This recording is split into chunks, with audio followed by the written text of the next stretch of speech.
What's up, Coachable family? Welcome back to the Coachable podcast. You are in for a treat this week.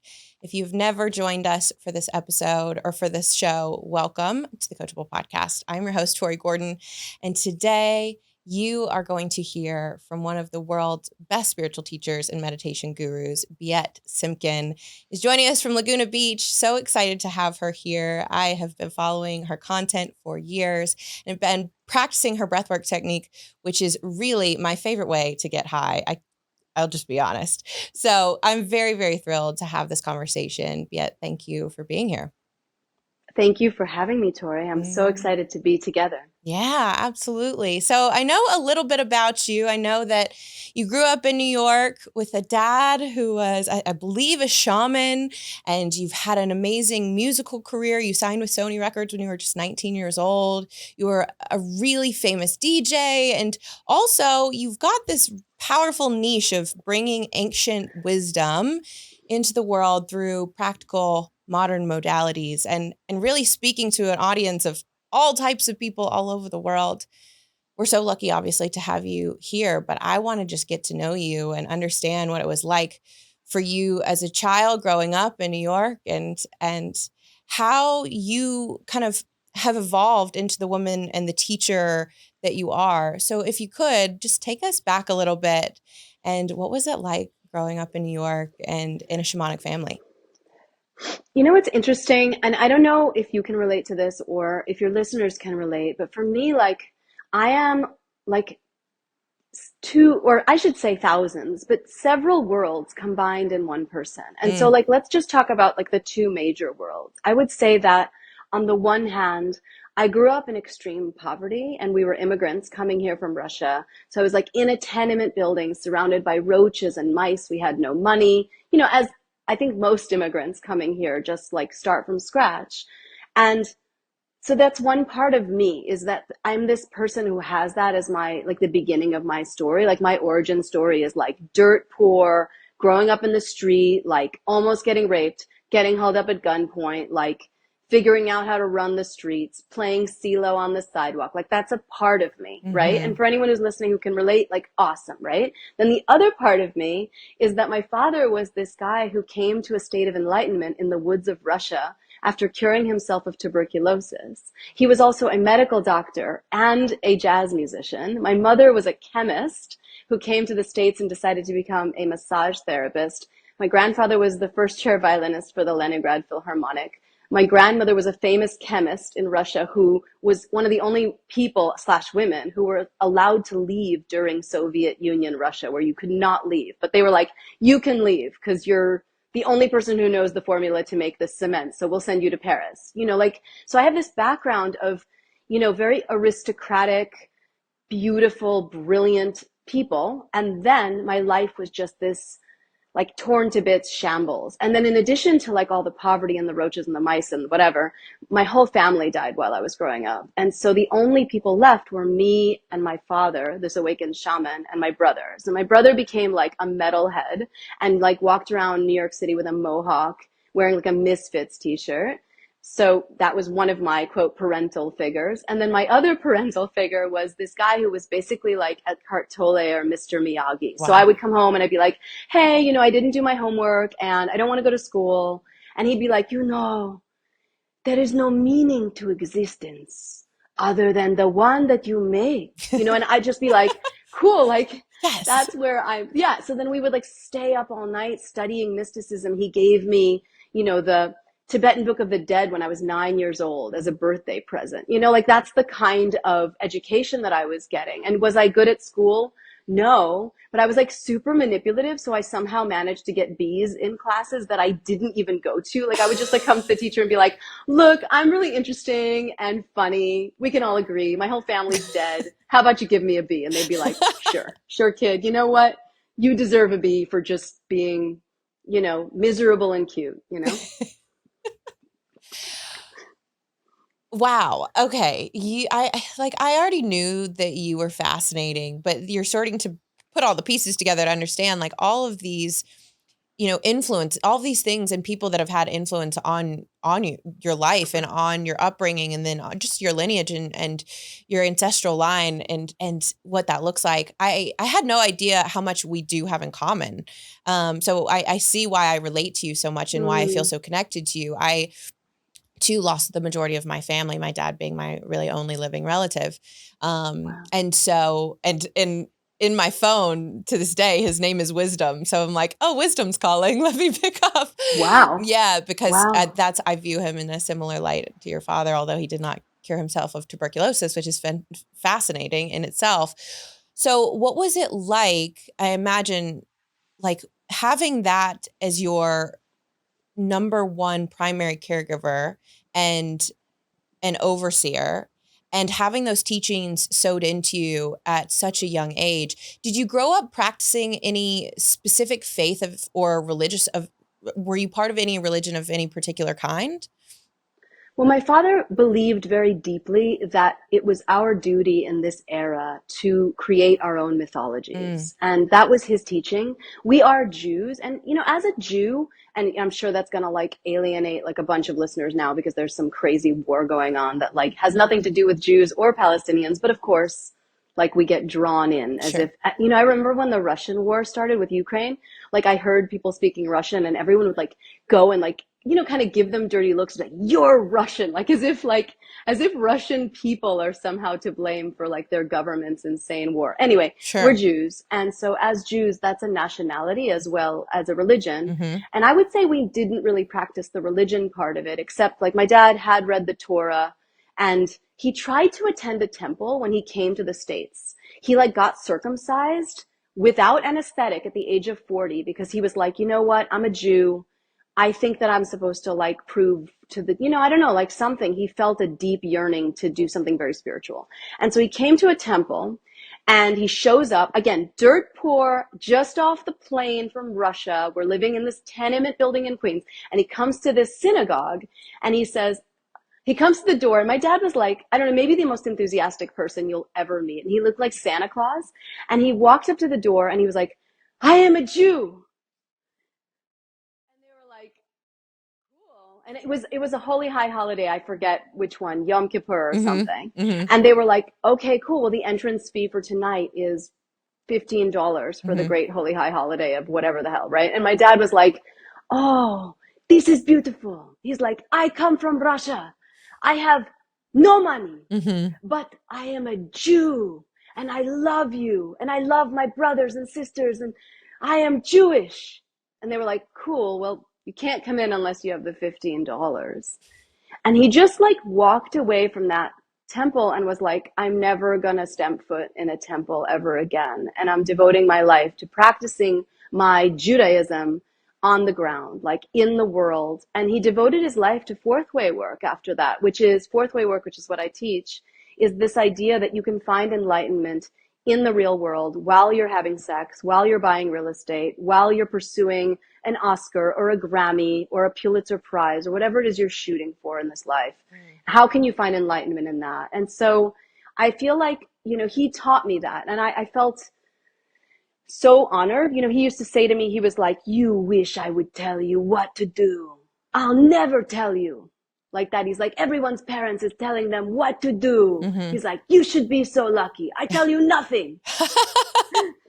He's like, you fucking figure it out. Wow. God.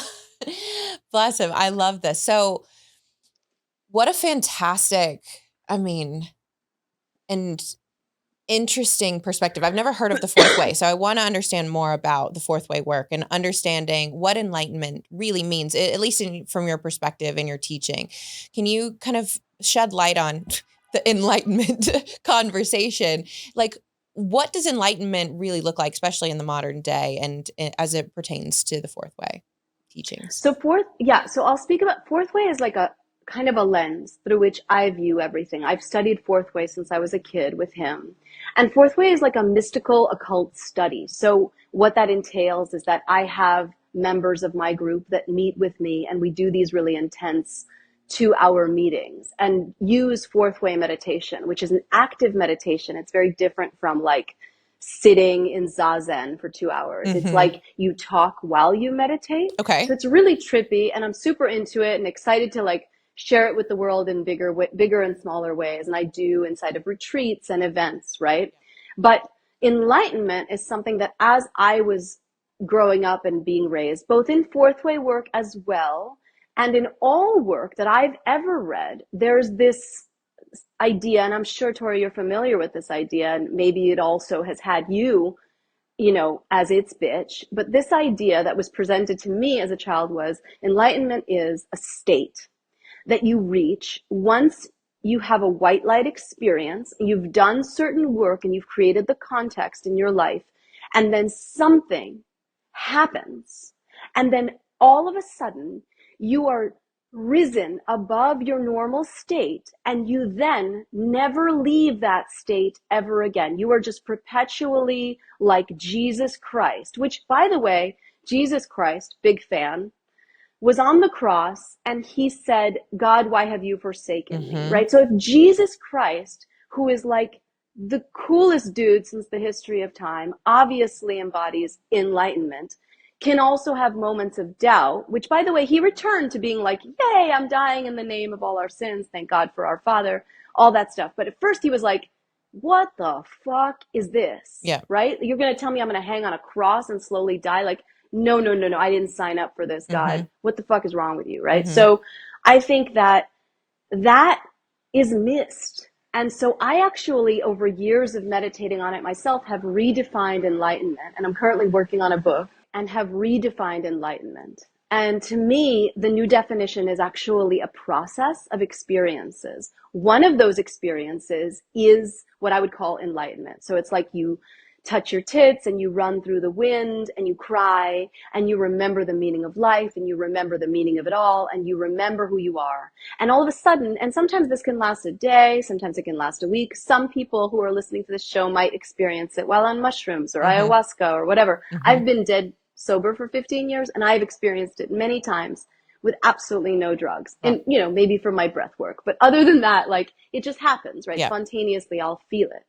And then that ends. I don't care how long you can fucking hold on to it for, it does end. And you go back to bickering with your partner, and you go back to being a dick, and you go back to being jealous of other people on Instagram, and you go back to being annoyed at the friends who've left you behind, or whatever the hell your like favorite du jour problem that goes on in your head, like as a special. Yeah. And so to me, it's like, okay, that passes and we move on to a wheel. So I've created a wheel to describe what happens. So we move into 3 o'clock, which is creative flow. It's like when you're tasked to go do something, build something, make a podcast, make a business, write a book, whatever. And then you got to do that. But then it moves to 6 o'clock, and 6 o'clock is achievement. Mm. Achievement is like cold calls, spreadsheets, marketing, meetings, like doing things that you never thought you wanted to do, didn't want to do, that pertain to spreading the message and pertain to money, Mm-hmm. which also exists inside of the world of enlightenment, right? So all of this happens. And then we move to 9 o'clock, which is 9 o'clock is humility. And that's what that point when you get punched in the gut by life, where everything you've tried fails. Have we all been there? And Yes. how often are we there, right? Like, I feel like as someone who's really succeeding at life, I'm faced with that feeling like 10 times a day at this point. Like, I'm so in it, I'm not Mm-hmm. like, like if you're not feeling failure all the time, you're probably not trying hard enough, Sure. Yeah, So absolutely. 9 o'clock is like, you're a failure, you're a loser, you want to call it a day. How come those people got this? How come I'm not getting that? Why don't I own this? How could, well, oh my God, I'm going to die any minute, I could die. And then like we fall to our knees and pray, like the way you and I did before we started this podcast. And you beg whatever this is out here in here to help you. You say, please help me. And if you have enough humility, and if you meditate, and if you do breath work, and if you have the right practices, you then return to 12 o'clock. And Mm. so the wheel continues. Mm-hmm. And so that's how I've redefined it. And it just makes it so much better and easier to be me, because I honestly am not at 12 o'clock 24 hours a day. And I'm tired of men with beards over the age of 60 telling me that that's going to happen for me because it happened for them. I'm Mm-hmm. tired of these books where everyone's, you know what I'm talking I about? These do. books that are like, and then I found it, and now I'm unattached to all things and have no desires. I'm like, go fuck yourself, you know? Yes, I do. I do. Just go home. I love this idea though of the wheel or of the clock because it's also just so symbolic of the seasons and the cycles of life and this death and rebirth process that we're continually in. And, speaking to 9 o'clock, kind of that ninth hour where you fall into some of that self doubt. It's Jesus saying, God, why have you forsaken me? All Yeah. over again. But like you said earlier, he returns to the 12 o'clock, you know, and in that state of enlightenment. But I think creating space and acknowledgement for that despair, for that moment of doubt, for that time when you're like, wait, have I been forgotten in all of my pursuits of everything holy and good and righteous and Have I been forgotten? have That's a I been great way of putting it. forgotten? Yeah, and in that moment, I think it's shedding light, illuminating the part of you that's kind of sitting in darkness, feeling forgotten and lonely. And what about me? And that part of us is also welcome, right? I love the way you put it because it almost like it inspired in me this idea that there's two parts of us. There's the part of us that is there's a part of us that remembers us, and there's a part of us that is being remembered, right? So when you say that moment of like you're in darkness and you say, have you forgotten me? It's like, guess who's just forgotten you? Like you. You. You forgot you, you know, Hmm. and that like if a part of I believe that we are a union between this dirty, dismal, war-inducing, you know, all the things Hmm. that human, right? Hmm. Death, you know, can't even experience gratitude without death, like that whole situation. Sure. And then half of us is God, and whatever that means, like this holy, perfect, mythical being that is benevolent and flows light through all. So if one part of us can't remember the other, Hmm. then we're all alone and we feel Hmm. so lost. Yeah.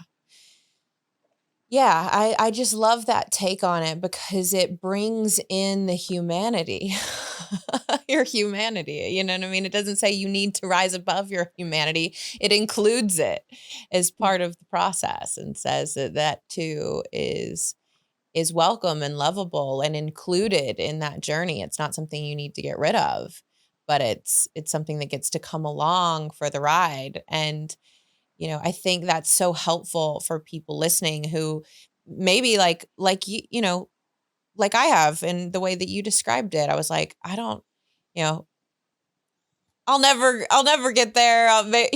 Maybe that's only for the select few, the chosen few, and I have already, othered myself and already decided I'm not, that's probably not available to me, despite all of the ways that I commit to my own practices and my own work. And this is just a whole new frame on that idea that we're always in that process if we're giving ourselves to the work, on a continual basis. 100%. Yeah. Yeah. So I want to tie in and understand more about your musical background. Obviously, you have a lot of musical influence in your family, and also you are a songwriter and musician and singer. I love your music. I use it in my workshops. Tell me about what your relationship to music has been over the years and how that's been infused into your work. I mean, I feel like, you know, we have sex energy, and Mhm. sex energy finds its way to run in our lives in certain ways.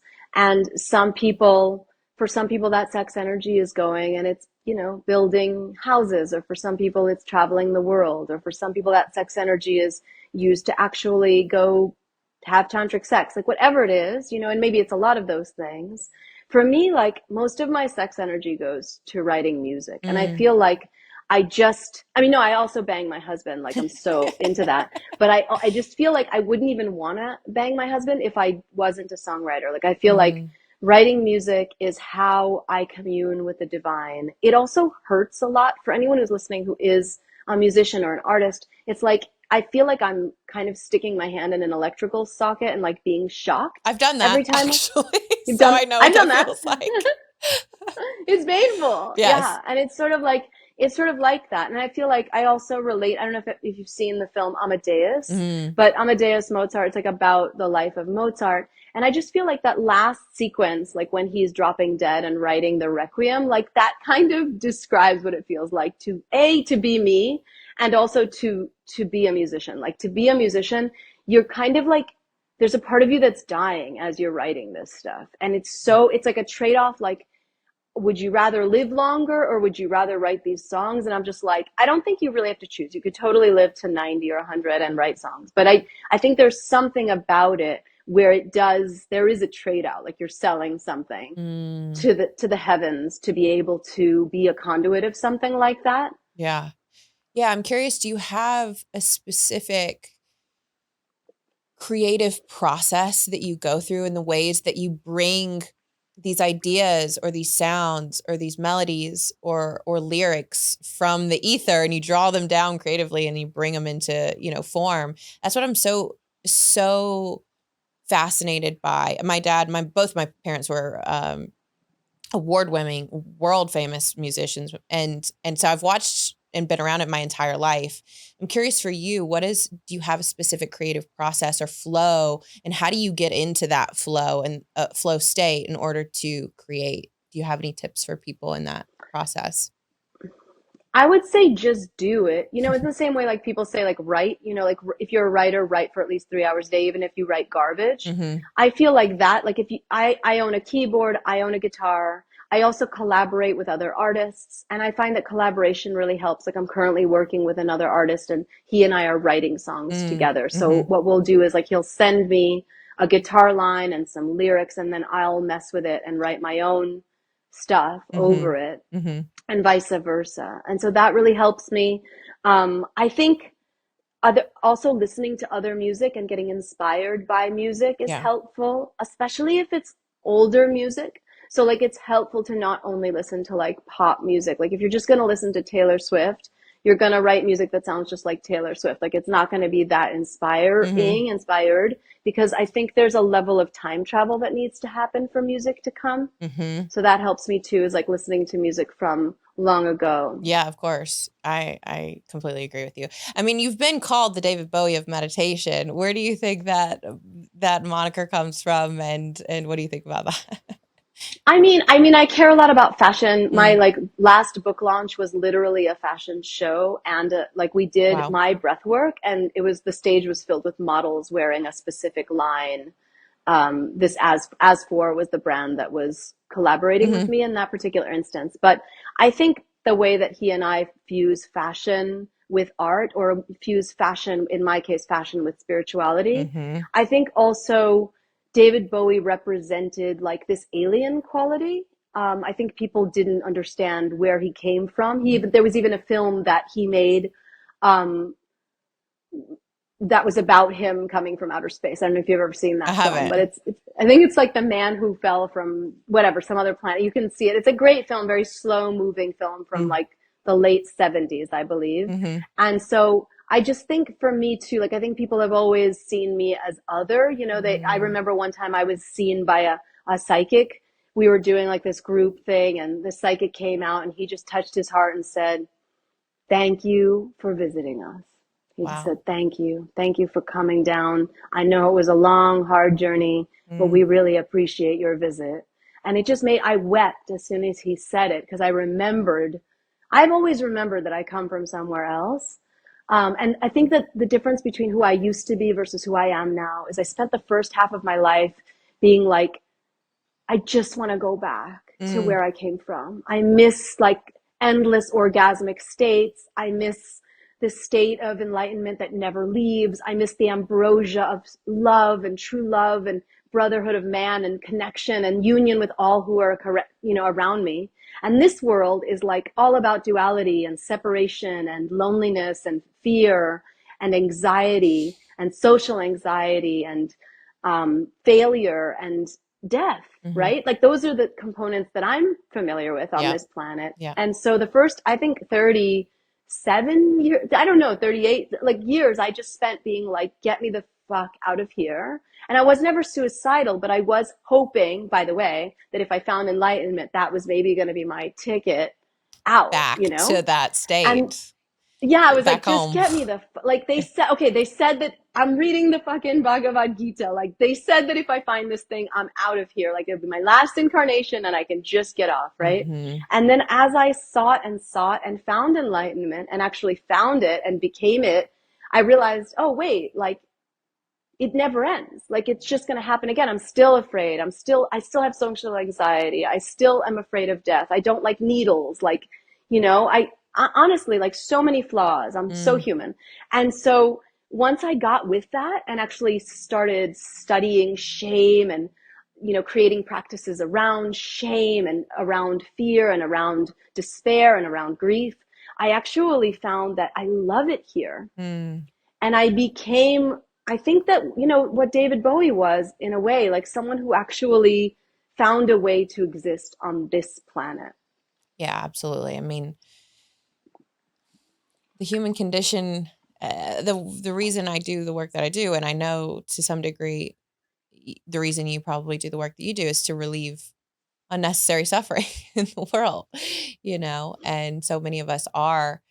I'd love to know more about your journey to this state that you are in now, loving life, being in love with life, being in love with this place, not wanting to leave, not want. Of course, there's always a part of us that wants to return home, uh, but you also mentioned that you're sober. I know that you have a unique story that I'd love for you to share with, like, how did you get and work through your own shame in your journey in your life to get to a point where you're now helping other people work through their shame stories and the parts of us that want to hide in the darkness and that we never want to talk about and that we want to keep secret.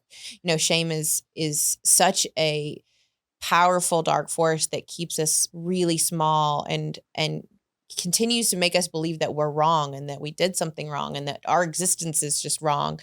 What's been your relationship to shame over the years? How has it evolved? And does your sobriety play a role in that at all? I mean, I think my sobriety plays a role in everything good in my life.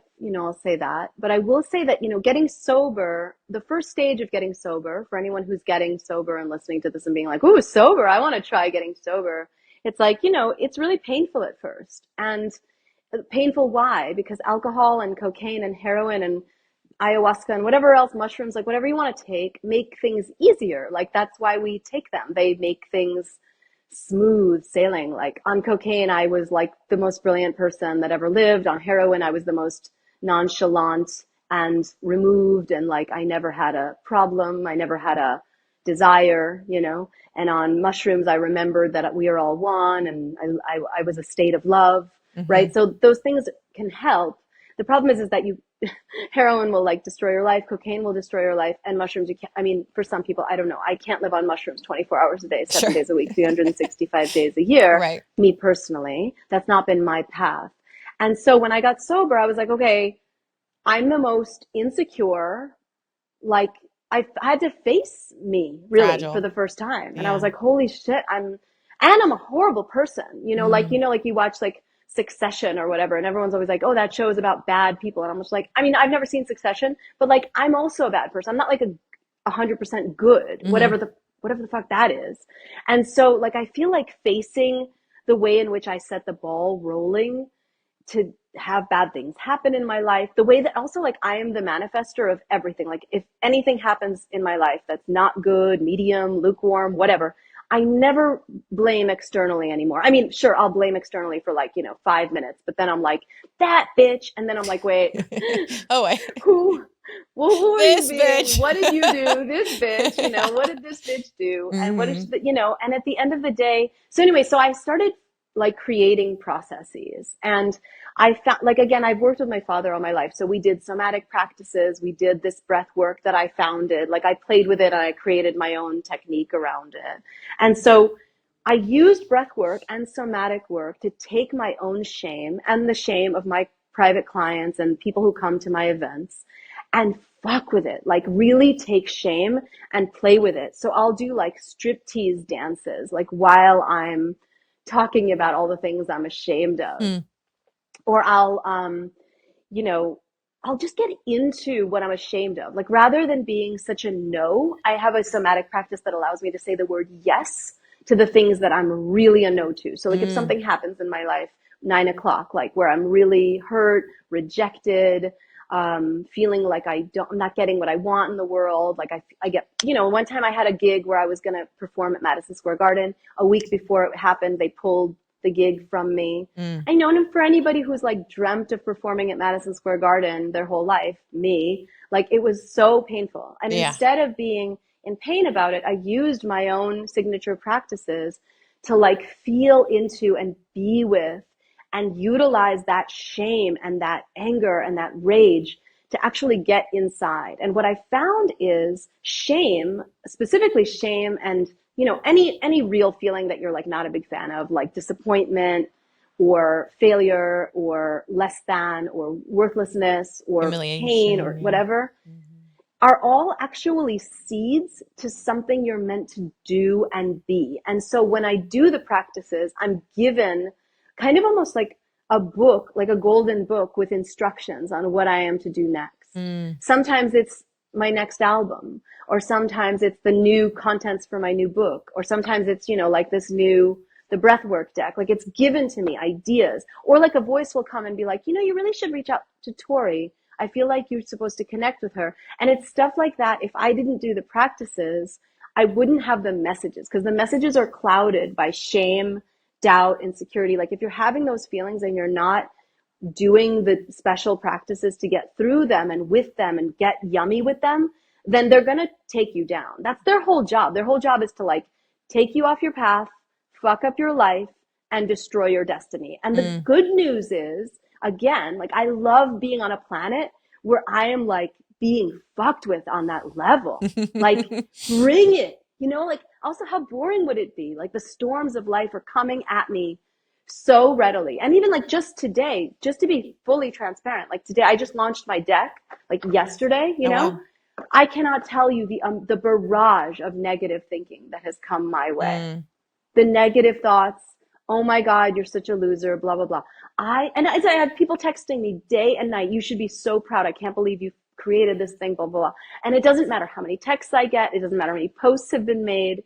I'm still at night like, where this little mm-hmm. girl who's like, her heart is broken. And I'm like, why isn't it da, da, da, da, da, right? Sure. Yep. So I get to play with that. And to me, I call it almost like making love. Like I make love to shame today. Yeah. Well, it becomes so much more of a playful game when when you're playing by the rules that work. Like I feel like this is called the Coachable Podcast. I talk about the game of life and how to play it and how to get off defense, which I feel like most people are playing life from a defensive posture. Right? We're playing not to lose. We're playing to protect ourselves. We're playing to prevent bad things from happening. The defense doesn't really score. It doesn't move down the field. It just kind of Mm, mm, waits and sees who's attacking and how can we try to defend against that.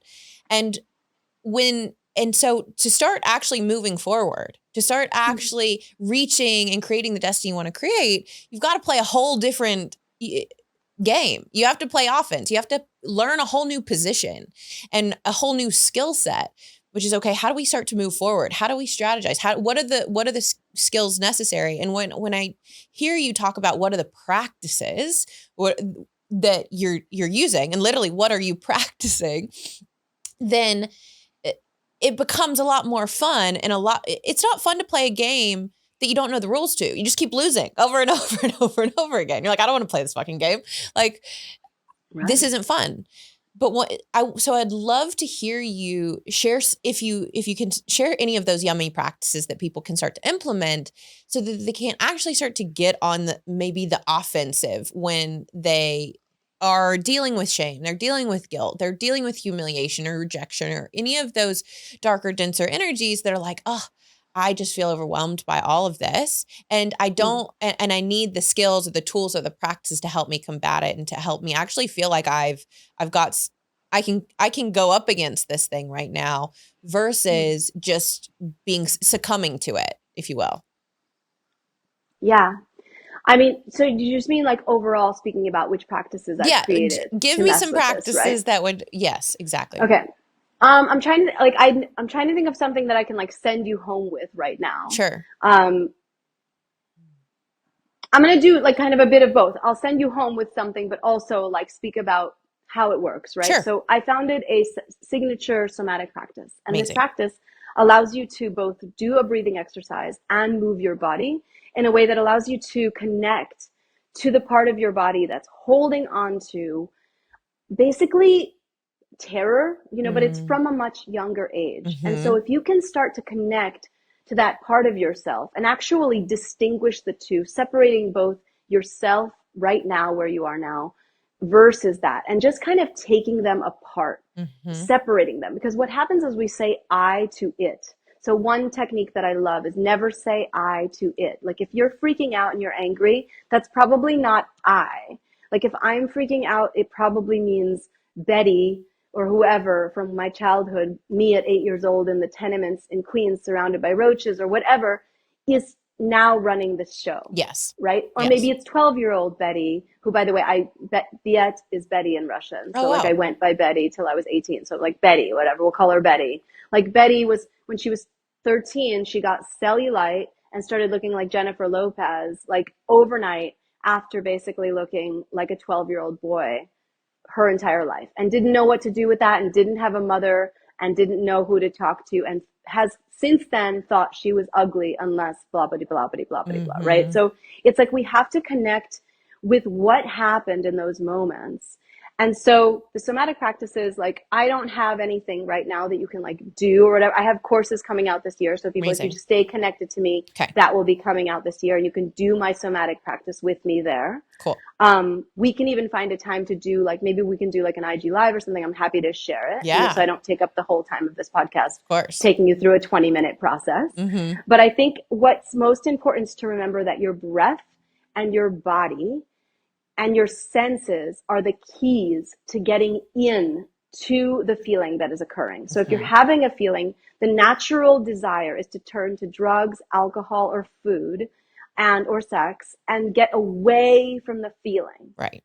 right? So you're going to put on Netflix, you're going to eat a pizza, you're going to get a box of cookies, you're going to go smoke some pot, you're going to do whatever your go-to bullshit is Mm-hmm. to just not feel the shame. And I'm saying that the secret to success is taking that shame and fucking it like you've Mm. never fucked anything before, like getting your breath on, getting your sweat on, and making love to it. And that's what I do. And on the other side of making love to shame, I literally feel like, first of all, I feel free. Mm.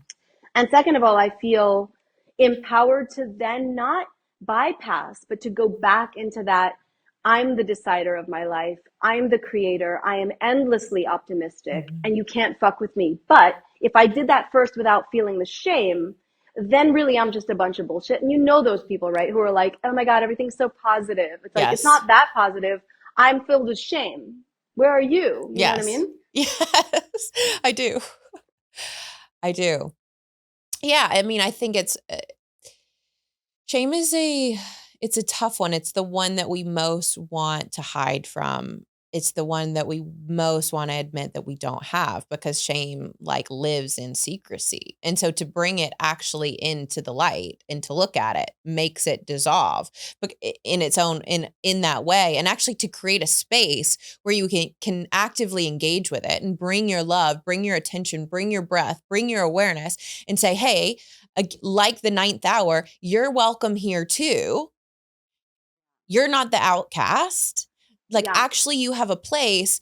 Now, there's this like reclamation of self that happens where it's like, there's no part of me that's unlovable. Like, if I can bring the shamed part and give it a space to exist and to have its moment, then actually I see it for what it is and it's like, "Oh, actually this is okay." Like it's this makes me human, you know what I mean? And it's not something Oh that my makes me God. an outcast. You just said something that really inspired me too. And also, like, you and I can play with this right now, can just see what we can fuck with, right? Sure. Because I'm sure, okay, so everyone who's listening to this, 99% of them are in a bunch of secrecy around this stuff. Yes. Everyone's holding the secret. And I don't know about you, but I have like social anxiety. So when I go to parties, I often feel like uncomfortable. Like, Mm-hmm. and it doesn't matter that I'll do my breath work and I'll feel better, but then I'll like go back, like I just go through waves of Of course. discomfort, right? Mm-hmm. And why? Because I'm, actively trying to get people to see me the way I want them to see me, which is Mm-hmm. exhausting, right? So one thing that's really fun is sharing the things that I'm really ashamed of. So for example, I'm super ashamed of the fact where I lost that Madison Square Garden gig, right? Mm-hmm. But I'm ashamed that I'm not as famous as Taylor Swift. Like, it really gets my goat, okay? And I'm just like, God, you must have done something wrong. Something's wrong. Like, why am I not guiding that many people through this shit? I'm so amazing. I'm so honest. I'm so, pretty, whatever. I'm all the things. Just get Yeah. me there, right? Put And me that's in, my coach. shame. What? Said, put me in, coach. Like Yeah, waiting for put you. me in. Yeah, Yeah. like get me. Yeah. And I'm like, okay, but I'm working on it. And I keep showing up day after day, but I'm like, I'm still not as famous as Taylor Swift, right? And so I think about Taylor Swift and to help, first of all, saying that out loud. I can say that on the stage. I can say that on this podcast. This is a huge podcast. Like, I'm happy to share that with the world. And that is like truly my biggest shame. And then I think about Taylor Swift, who's obviously one of the most successful financially and famous women in the world, also very beautiful. And she writes songs about how ashamed she is about the fact that some guy just broke up with her and some other guy just broke up with her and some other guy just broke, like, I Mm-hmm. don't know, there's a lot of guys breaking up with Taylor Swift for some reason, but like, she Mm-hmm. just loves writing songs about that. And I think, okay, Taylor Swift is ashamed of that. I'm ashamed that I'm not as famous as Taylor Swift. And everyone at this party or this summit or whatever it is we're going to is ashamed that they're not X, Y, and Z and the other thing. Yeah. And you asked, like, what's the secret? The secret is saying it out loud to another person, and especially someone you respect. Like, here I am with Tori, and I'm like, you want to hear? I got nothing to hide. And then I'm like in my pajamas at a Mm-hmm. party at Mm-hmm. that point. All right. Well, I have nothing to hide. Yeah, I think so. I saw you speak at Arcadia Festival here in Vegas this year, and you did your breath work, and I believe it was actually um, your talk where you had us all partner up and share with somebody something we were ashamed of or that we were scared that we didn't have never told anybody before, and I've done that exercise before, but it was so empowering again to do it with a stranger, just to say it out loud. And I have thought back to that moment many times since then. And Hmm. in the sense that that thing that I was scared to say that had been a secret was no longer a secret. And now it was something I could work with and play with. And and it it was just out of me. It didn't take up residence in me the way it did before. It was just, now it was like, when we say something out loud, even if it's something we're ashamed of or something we want to create, something we're excited about, we're speaking life to it. We're giving life to it through our words. And it's not saying like, this is who I am, that I'm ashamed or that I'm not good enough because I'm not Taylor Swift or I'm not this, I'm bad because I haven't reached my goals yet or I haven't made X amount of money, but it takes the power of it away. Yes.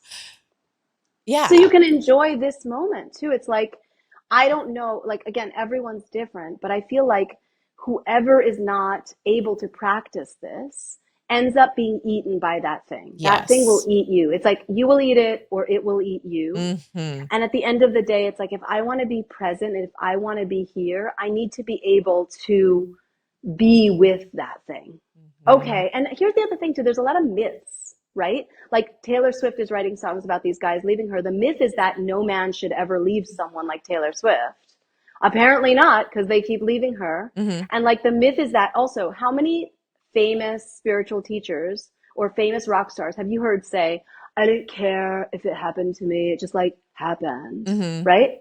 It's like, that must be easy to say once you've already accomplished that. It's like, the myth is that they didn't want it. Mm-hmm. And I think that, like, if we break the myths and actually let people see us yucky and ugly and embarrassed, like, I think it's so embarrassing that I'm not there yet, that I'm like, I can't wait for this video to be featured when I'm like there, you Yeah, like know? Be remember like, when well, at Biet least she wasn't bullshitting us on the way here. She admitted it, Yeah, yeah.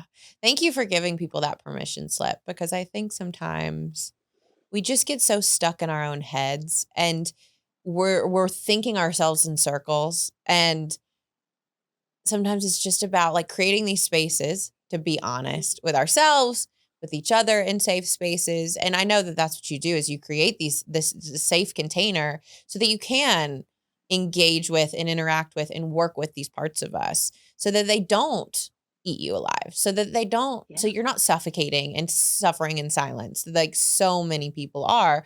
But it takes a lot of courage. It takes a lot of courage to admit, you know, that you struggle with certain things.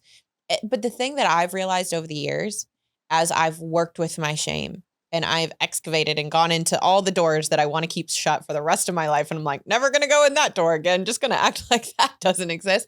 And as I, with courage, and it takes every ounce of me every time I work with it to go in and to look in there and be like, what's in here? Oh, that thing, that thing. Okay.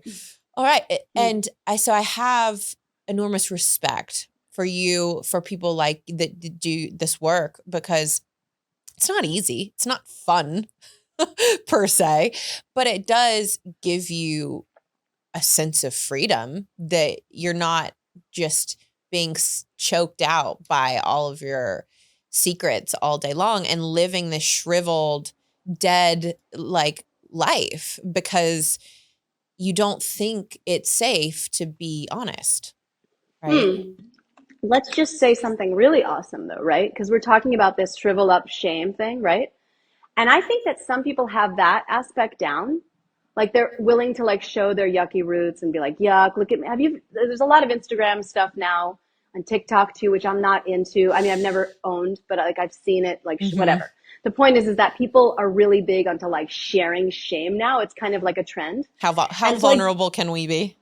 yeah, like how vulnerable can we be? And I just did that. Great. But I would say actually to me, spiritual work is doing two things that contradict each other simultaneously. Okay. That's real spirituality. Like I teach about this in my first book. In this book, there's this image of the cross, which is, we talked about the cross with Jesus Christ before, right? But the idea is like, what is the cross? And the cross is actually an ancient symbol. It's two lines, one vertical, one horizontal. And the vertical is the spiritual line, the invisible plane. And doing shame work is on that line. Who gives a shit that I'm ashamed of something? Who cares that I have a little cellulite on my thighs? No one cares about. That's like Mm-hmm. all invisible work. Me sitting somewhere in lotus pose for 30 minutes, nobody knows, nobody cares.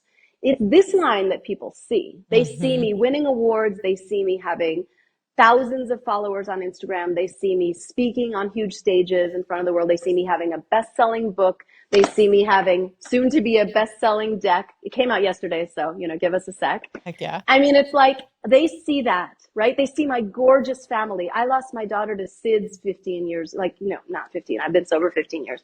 19 years ago, my daughter died of sudden infant death syndrome. Mm-hmm. Today, I have two gorgeous children. I have a beautiful husband who I've been with for 14 years.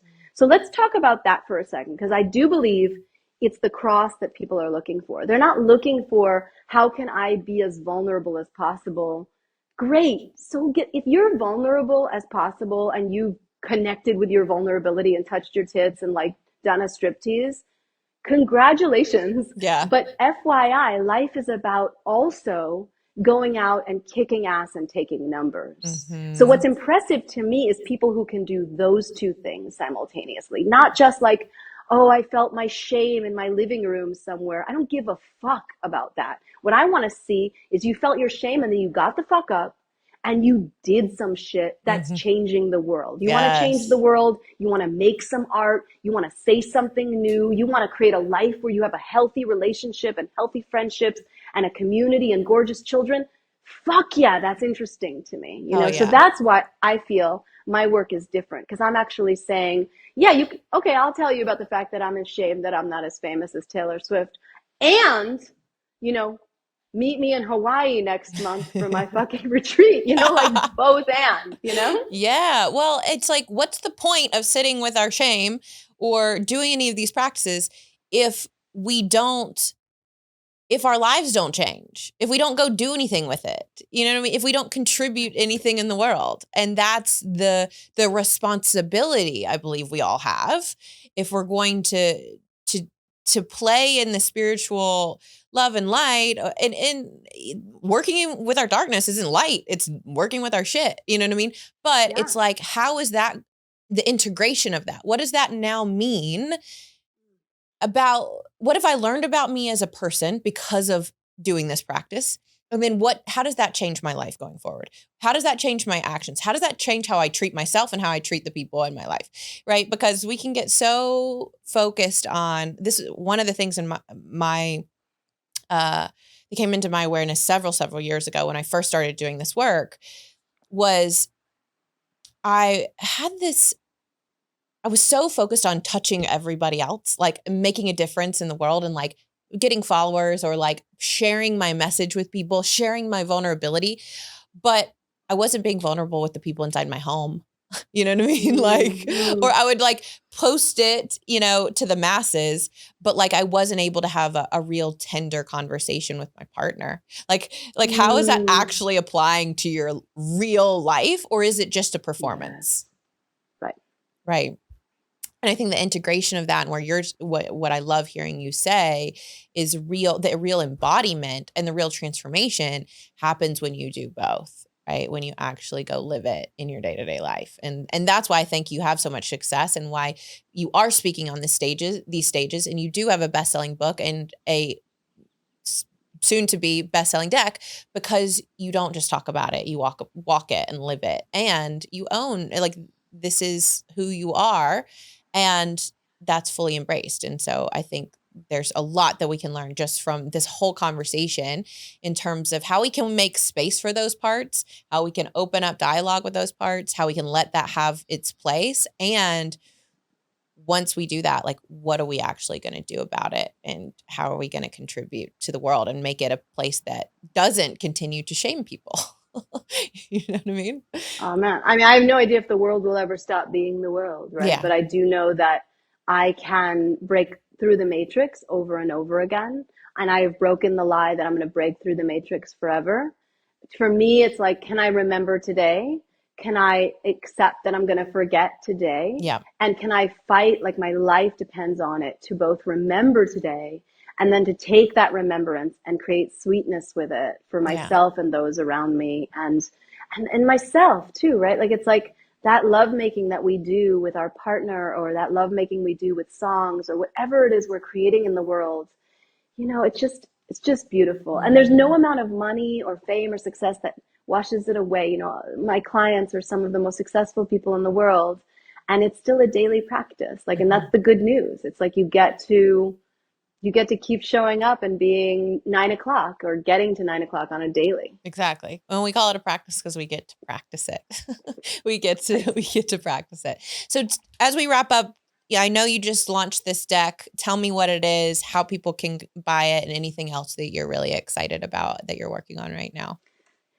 This deck is so beautiful. So I collaborated with Hachette, which is an imprint that puts out these gorgeous decks. Wow. And I mean, they do decks. So they came to me and said, how about we do a breathwork deck? Because I founded my signature system, which you obviously experienced at Mhm. Arcadia. So it Super gets you powerful. high as balls. Yeah, it does.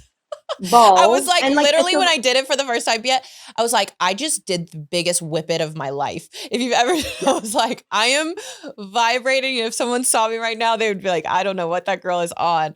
But I was just feeling so magical. And 4 breaths was all it took. I know it's so fast. And that's the thing is like, there's a place for Wim Hof, there's a place for holotropic. One of the cards in this deck is holotropic. Okay, If you want to lay on your floor for an hour and do holotropic breath, go for it. get at it. Yeah, Get at it. The deck is here. But the most of the practices in this deck are very short amazing. and you can just pop into your day and you can use it like a tarot deck. You can lay it out and pick one and then do the practice. The Amazing. instructions are on the back. And it's not like woo woo, it's just beautiful, which I Mm-hmm. really like. I like making things that are classy and look good on a coffee table. Mm-hmm. I'm more of a luxury brand than a woo woo brand, as you Mm-hmm. know. And so this is the deck. It's on Amazon for $16 if you want to. They make great gifts too. So Yes. That's my recommendation. Well, yeah, you guys, go, this is a no-brainer. Go get the deck and get it for a friend, get it for a family member, because we just have spent this whole time obviously getting no Biet, but like also like talking about these practices. What are the practices? What are the tools? Right. And this Here is they one of are. them. So if you're looking for, okay, well, how do I begin practicing creating space for myself or feeling my feelings or getting into my body? You said, you know, noticing and tracking your sensations, getting into your body and using your breath, well, this is a perfect tool that you can go get for $16 and actually have something every single day. You can pull one and it will actually take you through the process and the practice and take you step by step, which is what so many of us need when we're just getting started. I mean, and it looks like an absolutely gorgeous deck. So I want one. Yeah, and not just when you're getting started. I mean, I still need this Yeah. today. I mean, I could easily use my own deck if I needed. You know Yeah. what I mean? Like, I Of just don't course. think there's a level of, I'm a master, Mm-hmm. I'm like, whatever, like, I have no doubts about who I am on this planet. I am the highest of the high when it comes to this work, Mm-hmm. but I still could use a deck. Like, there's Totally. nothing like, there's just no end, and that's why, and also, like, I work with people privately. It's really rare. But I have no idea when this episode is coming out. Mm-hmm. But if you feel called and you feel like, holy shit, this is my teacher, also feel free to reach out to me about that. And even if you end up on a long wait list, it will be worth it. Okay. What's the best way for people to connect with you outside of this podcast? My email, my website, my Instagram are all Okay. great places to connect. Okay, amazing. We're going to put all of that information in the show notes. You guys know where to go. Go to the show notes so you can connect with Biet on Instagram, her website, her email, all of that will be linked there. And we would love to know how this show, this conversation has impacted you. So if you listen, share it with a friend, send us a screenshot, post it, tag us on social media so we know. And if you get the deck, we want to see it. Make sure to tag Biet and show which practices you're using and how they're transforming your life. Because I know I am one who has used your practices, who have gone through your breath work, and I know how powerful and transformational it can be. So I just want to say thank you. Thank you for who you are in the world. Thank you for your authenticity and for just your medicine, because you are medicine in the world. And I'm just so grateful for the time that we got to share and to hear a little bit more about your story and what you're doing in the world. So thank you. Thank you. Thank you. Thanks, Tori. Of course. All right, you guys, until next week, go apply something you learned here. That's how you can say thank you. Go use it, contribute, be of service. We love you. We'll see you next week on the Coachable Podcast.